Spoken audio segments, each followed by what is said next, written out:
how did I get here? I was a magnet student in Miami, Florida. Went to G. Holmes Braddock High School. Took a TV production class, and then I also took a film class. Actually, not a film class, a photography class. One taught me how to put television together, kind of in the rudimentary stages, and the other taught me shot composition, how film and television should look from the camera perspective. After graduating, I went to Clark Atlanta University, and after 2 years of spending time in a major I shouldn't have been in, I found that what I learned in high school is actually where I should have been the whole time. It's fine. That time, while I was there, I learned how to video edit and learned Avid. I learned nonlinear editing. I learned the camera technology. Spent a lot of time with a lot of other peers in this field who are working in this field right now, and we were out there now. So it was like with Donnie Leapart and Rodney Breedlove and Jamal Dedeaux, Tech Holmes was there, Corwin Cooley, Anthony White, and just so many of us who are currently working now. They were all there at that time. It was kind of like a pressure cooker of just talent, technical talent, and just like behind the camera and in front of the camera was just a boiling pot of good people during that time at Clark Atlanta. After graduating, I spent some time at an internship at GPTV, and then from there, that kind of catapulted me into a job over at WSB. It was a part-time job, but as I learned from Clark Atlanta, it's like you have to get in, and so that's what got me in. Then met a graduate from Clark Atlanta who worked over at Turner, and she put my resume, gave my resume to someone over at the management office. Had an interview with them and got the job on the spot. And it was like, 20 plus years later, I'm still there. Was able to work on any and everything you've probably watched on sports television on NBA, from inside the NBA on TNT, Open Court, Open Championship, the PGA Championship, NASCAR, the NBA playoffs. Been traveled the country a few times, left the country a few times doing this work, and I can just say the beginning kind of ended up at the end, and so it's great. Like how I felt when I won my first Emmy, pretty good actually. Worked on Inside the NBA on TNT, and they would always give out to the crew Emmys, certificates most of the time. But then one year, Chris Carmody, who I worked with, he appreciated the work that I worked, just all the work that I did for them, and I did a lot of the post-game interviews for them, which were huge at the time. But anyhow, so he kind of went upstairs and was like, "Hey, we gotta get the young fella a trophy." We got the trophy. When I got it, I showed it to my mother. I have to laugh because she didn't understand the trophy. So I showed it to her. I was like, "Mom, look, I won an Emmy." She's like, "Cool." And then she didn't understand what that meant. So Susan Lucci, that year she won, the commercial kept running.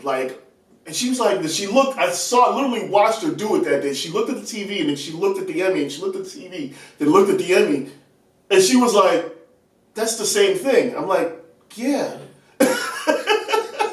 That's how I felt. I had to look at it through my mother's eyes because she threw this huge party for us, or for me.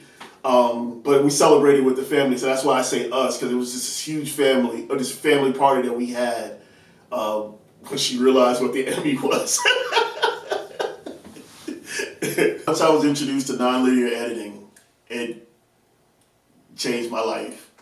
Spent a lot of time in the lab with everyone, because we were all trying to learn. We were all trying to put stuff together and figure out this media landscape. So it was me and Donnie Leapart, who's a phenomenal editor now. Red Claiborne, who shoots a lot of stuff around town and all around the country. Rodney Breedlove, Anthony White was there. He was kind of more in a mentor role, but he was huge for me. Like Jamal Dadoe also was a aspiring filmmaker at the time, and it also has film out now. And it's just that changed my life. That those days spending that time in the lab and just us putting in hours upon hours changed everything for me. Some of my mentors at Clark Atlanta University: Tim Ladners, Reggie Mitchell, Brian Jenkins, Anthony White. Reggie Mitchell. What he taught me was to be decisive, because I wanted to be in radio because of my DJing background. And he told me pretty early, because of his experience, was do TV, do radio on the side, DJ on the side. And that was good advice. Tim Ladners was he changed my life. Like, he really did. Talk about So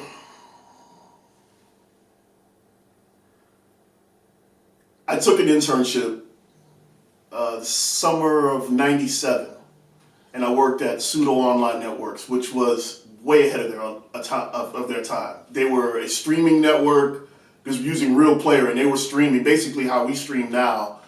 They were streaming live shows, multiple channels, all kind of stuff. And I worked for 88 Hip Hop, which was worked for 88 Hip Hop, and it was Beat Miners Radio, which is DJ Evil D from the legendary group Black Moon. I was his intern. And so, you know, I would go there and I was like their runner, whatever they needed me to do, I did it. Right. And so I never got I got a chance to DJ once. But long story short, one night I was there and I was just walking around, just kind of, you know, seeing what else was going on in the building, and I saw a guy in there editing on his computer, though. It wasn't tape to tape, because at Clark Atlanta at the time, at least from what I initially saw, it was, you know, a switcher, 2 tape decks, and a switcher. Right. And you know, it's like, cool. And then I saw him, I'm like, why is it on just a keyboard, a mouse, and all this stuff on your screen, on your timeline? So I asked him, like, what are you editing on? And he was like, Avid. And I was like, what's that? And he was like, oh, just you know, it's kind of the standard, dude. I'm like, oh, all right. You know, point taken. Yeah. So, you know, I get back to Clark Atlanta after that summer, and I go to Tim, and I'm like, hey, Tim, yeah, I was in New York, talking to the guy, and the guy's like, he was editing on something, and it was called an Avid? And he was like, yeah, because go around the corner, and he's like, we got one in the studio. It's like, bullshit. He was like, yeah. Backtrack, Clark Atlanta had this broadcast training program through the Olympics. So they got all this gear in 1996 when the Olympics came to Atlanta, and they got all this gear and all this stuff came through. A lot of it went through Clark Atlanta, and a lot of people, there's a lot of people that I know now who benefited from that program. And so now, like, in a weird sense, I ended up benefiting from it as well. So Tim takes me to the studio, pulls off the sheet. It's literally like he showed me the Batmobile, because I was blown away. Like, this has been here the whole time. He's like, yeah. And fired it up. It worked. And he would just start showing me, like, any question that I had, he would just start showing me. He showed me the basics, and then you know, obviously, like, being a DJ and understanding how things layer, and then I kind of had a sense of how things work, but every time I had a question, he would be like, no, this is kind of how you do it, but here's the book too, but like, no, like, let me show you a little bit, and then he'll explain the theory, I try it. If I got stuck, he would just be there, and he would just explain things to me, and I could tell you, man, like, it was, I slept in that lab. He showed me early on how to use the gear, but also, he's a rare breed, because he's one of the nice ones, but he shoots it straight, and I always appreciated that till this day. Like, he always shot it straight, which is also similar to Brian Jenkins. Like, Brian he was like a drill sergeant. Actually, Brian and Anthony White at the time, they were drill sergeants, and you needed that. Like, especially being a young kid at the time, I was in my late teens, early 20s. You needed somebody to be like, hey man, like, you're not working hard enough, or like, hey man, like what are you gonna do with this? That was always like what Brian would always say to me, like, Pete, you're in here all the time. What are you gonna do with this? And like, I thought he was always being vindictive, but I understood what he was doing to me at the time. He was making me look forward, and I appreciated that. Both of them. Brian Jenkins and Anthony White, they both made me look forward. When I say look forward, meaning learning how to take the skills that I learned from Clark Atlanta University and apply it to the real world. And it wasn't just the technical skills. There was a lot of, like life skills.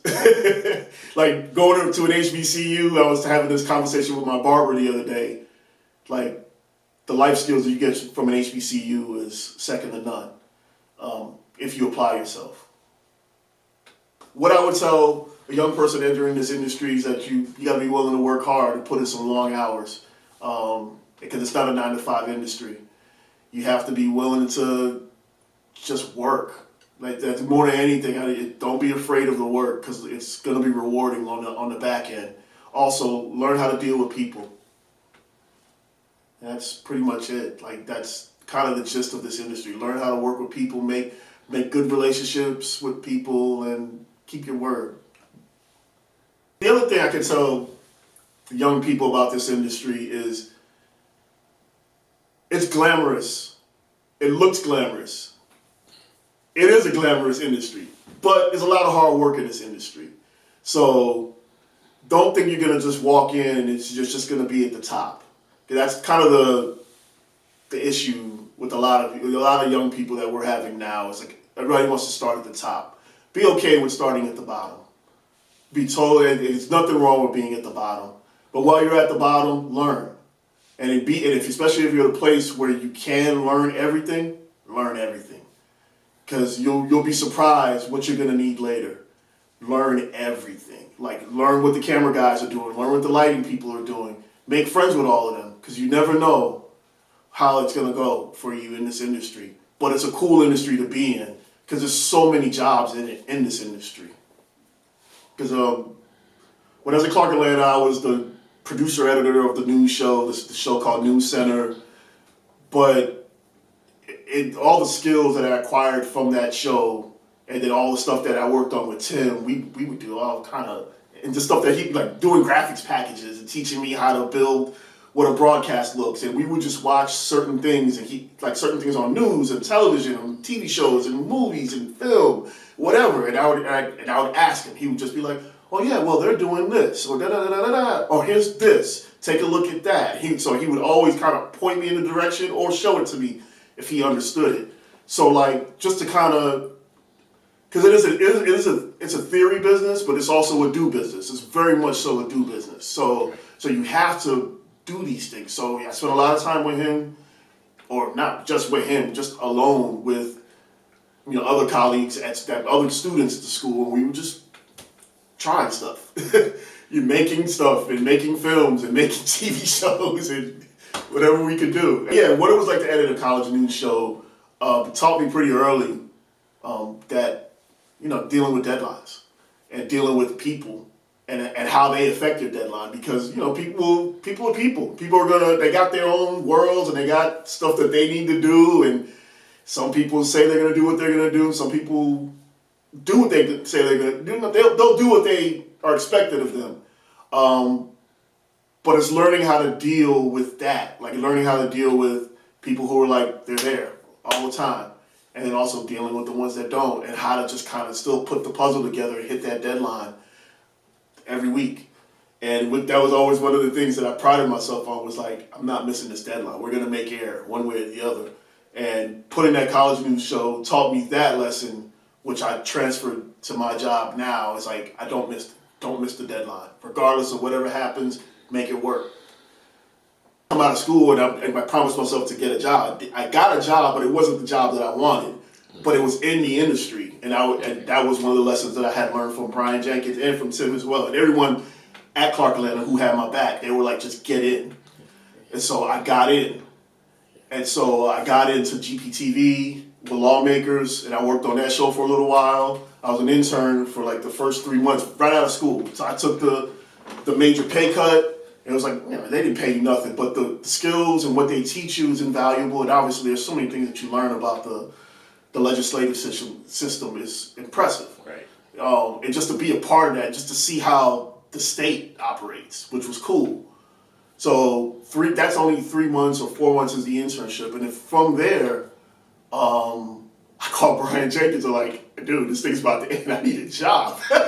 So I call him and he's like, he was working at WSB TV at the time. And he was like, come over here, be ready. So I get there, interview, get the job on the spot.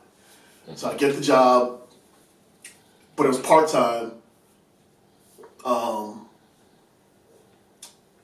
I got to go back to Clark Atlanta a little bit, because there was a guy named Roger Carruth who was, I used to work on his show on the side, because I just wanted, as an editor or just as anyone, I needed to get the chops. So I used to also edit his show, which was called Caribbean Visions. And it was this news show that I worked on for him, and he was also a former Clark Atlanta graduate. And so so after I graduate, I'm still in contact with him. We go to Turner. Well, at the time, it's called Turner, which is now what Warner Brothers Discovery is now. And I'm in grind. I'm in full-on grind mode. I have my bag all the time. My laptop's always with me. My resume's always in my bag, and just prepared. So I get there, and we link up with Dina Noel, who was a Clark Atlanta graduate, and she works there. And she's doing her thing, and I'm sitting in there. I knew her, but we spoke, but they were having their own conversation. I'm on my laptop messing around with After Effects and just making stuff for Raja, making stuff for him. And she's like, "What are you doing?" And I'm like, "I'm just making stuff for him." And so I show what I'm working on. And she's like, "You know how to do this?" I'm like, "Yeah." She's like, "You need to work here." And I'm like, "Seriously?" I was like, "Yeah." And I was like, she's like, "You got a resume?" I was like, "Yeah." Pulled the resume out, had the tape, bam, gave it to her on the spot. I got the interview that week and got the job on the spot. Another mentor that I had at Clark Atlanta University was Tony Phillips. Tony's special to me. Like, I never had a father, so he would ask those questions I thought a father would ask. And he would ask it in a way, like, he never gave me the answer, but he would kind of he would just listen in a way where, like, it would always make you think about everything. Because he would never give you the answer, or he would put you somewhere else purposely just to see. He would do, it's like, this is what I always wondered with him, whenever I speak about him or when I talk to him. And I'm like, is this what a father is supposed to be like? Because I don't know. Like, growing up fathers, you always kind of wonder, like, you watch on television, like, you piece it together. Is that how fathers are supposed to be? But for Tony Phillips, like, the conversations alone were huge because, growing up fathers, and depending on how you were raised, you don't spend a lot of time talking to older men about anything in life. And a lot of times, I spent a lot of time just talking to him about life stuff. Sometimes unrelated to the career, but the life stuff does affect the career. And so I would spend a lot of time in his office just talking about, like, hey man, I'm broke. Or whatever the college students go through, but he'll just be like, hey, well, you can always go work here or whatever, or just life stuff. And I love all of my mentors at Clark Atlanta for that, man. Like, they had no ego. Like, and they were willing, they had the time, they gave you the time, is what I like the most about all of them. And, they had their ways about them, they had their personalities about them that you had to learn how to deal with, but it was never coming from a bad place. It's what the best thing about them. Like, they cared. Like, you could tell they cared. Even if, like, they may have snapped at you when you came at them the first time, they always circled back. They always doubled back. Like, hey, you good on that thing? I kind of, I was kind of busy and my mind was somewhere else, but yeah, that thing you had mentioned to me earlier, you good on that? Or like, do you need me to explain it to you? And I can say with all my mentors, like I appreciated that, like a lot. Or if they couldn't do it, couldn't come back, they always made the space available for us to just play and learn. And I loved all of them for that, man. Like, if I could do that for anyone else, I wish I can. I'm doing it, like as much as I can. I would love to do the same for anyone else. Like, open the doors, dispel the mystery, and help them out. And a lot of your crew, man, went on to do very well. I worked with some of them, whatever. So, name some of the people, and where are they at today, and how did you all sharpen each other? So the way we sharpened each other was from that iron sharpens iron, and the way we sharpened each other, and from all that time we spent in Clark, Atlanta.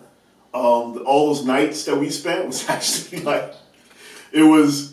I want to, like, it was Rodney Breedlove would be in there, Donnie Liebhart, and he was just starting out, phenomenal editor now, like TV, all kind of TV shows on BET, and I can't even, countless, like, reality TV shows and scripted television. Jamal Dadoe, who just recently released a film, I think Three the Hard Way or something like that, and he was actually the first person I edited a film with, and I wouldn't say all the guys can take it out, but like he was the one that kind of taught me how to deal with like tough people. I don't know what he was going through at the time, but like, man, he berated me any sort of way you could get berated in an edit bay. And like, I just wanted to get the chops. And so I took it. I was just like, all right, it's cool.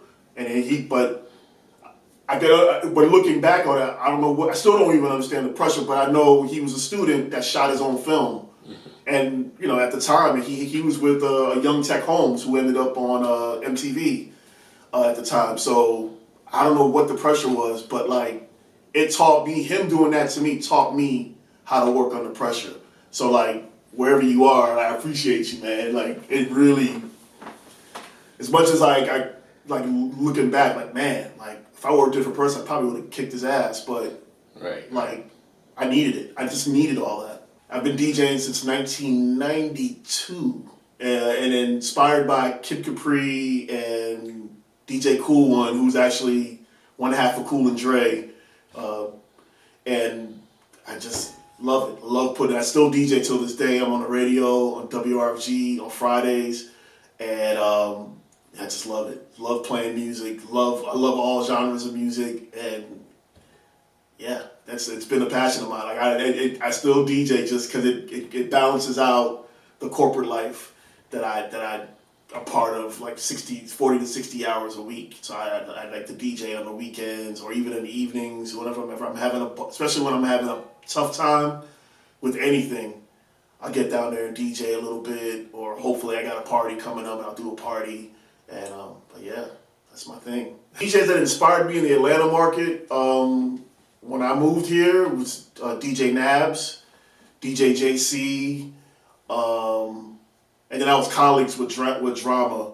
I look up to him now because I'm impressed by like his stardom. I really liked how he moved because he was a classmate of mine at Clark, Atlanta. So like for him to go from, the mean streets of Clark, Atlanta to superstar is impressive. So yeah, my mom looks now and she's like, "Wow, Pete, like you did it. Like that's all she tells me. She's like, you did it, and I'm proud of you, and I appreciate, that she had my back and she never did the whole, well, you could have been a doctor, She just was like, I'm glad you made a decision. I'm glad you stuck with it. And I'm glad you were able to accomplish it." What's going on, good people? Download the T-Lap Media app on Fire TV to watch the full interview.